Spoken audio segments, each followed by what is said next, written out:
Hey there, this is Carolyn Arnold, author of the Detective Madison Knight series. I'm here with the latest installment, Power Struggle.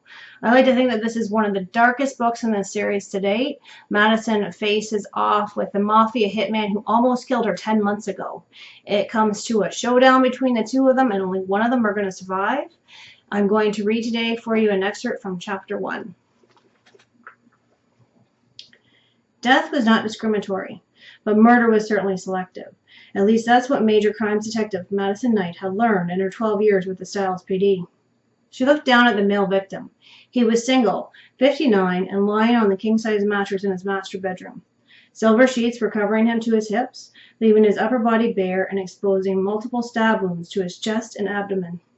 Blood was everywhere, staining the bedding and spattered on the walls and ceiling. Normally, being immersed in such a messy murder scene would make Madison's stomach churn.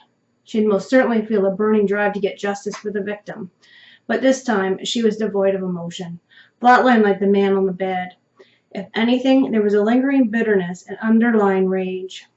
Because she knew the victim, Jimmy Bates, the man who killed her grandfather. Because of Bates, her mother had lost her father as a teenager, and her grandmother had to bury the love of her life before Madison was even born.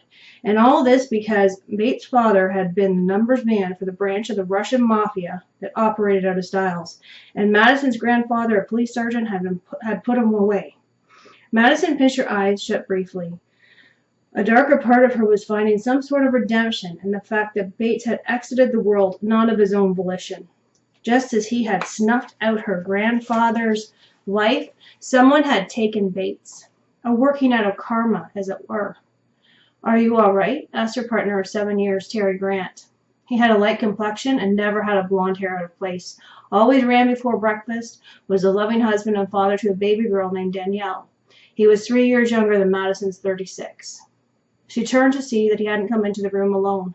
Higgins, the first officer on scene, and her former training officer stood next to him. Both men had given her time to be alone with the scene and Bates after learning the victim's identity. "I'm fine." Her response had come out way too quickly to be believable. She looked back at the body.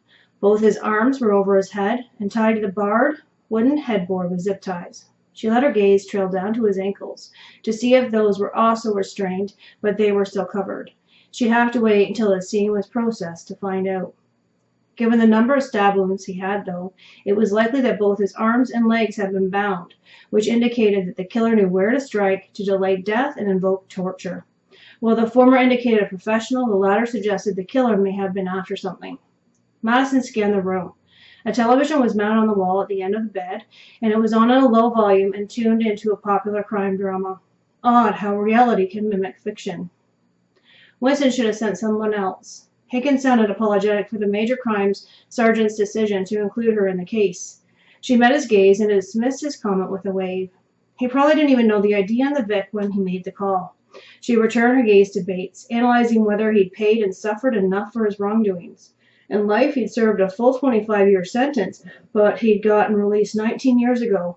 It hardly seemed like enough punishment. Was his murder finally enough to satisfy her personal scales of justice? As her mind relaxed and she took in the scene, she sensed a familiarity about it. The numerous stab wounds, the bound wrists.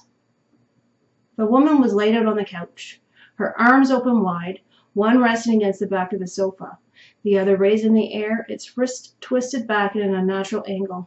Her torso was stained red with blood, which extended to the sofa and the floor. It was as if a can of red paint had been dumped on top of her. It looks like she was stabbed dozens of times. The killer must be a professional, too.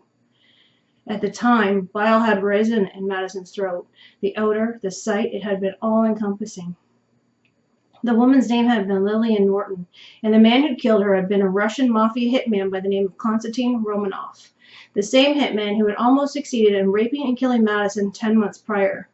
Lillian's longtime boyfriend had worked as an attorney for the mob, and she'd been tortured for information. With Bates's father's involvement with the Russian mob as well, it didn't seem like it could be a coincidence that Bates's murder resembled Lillian's. And all the stab wounds, the bondage, the time it would have taken, and the seeming lack of concern over getting caught fit with Konstantin's personality. But if Madison was going to entertain the idea that Bates was killed by the hitman, that meant God, no, please don't tell me he's back.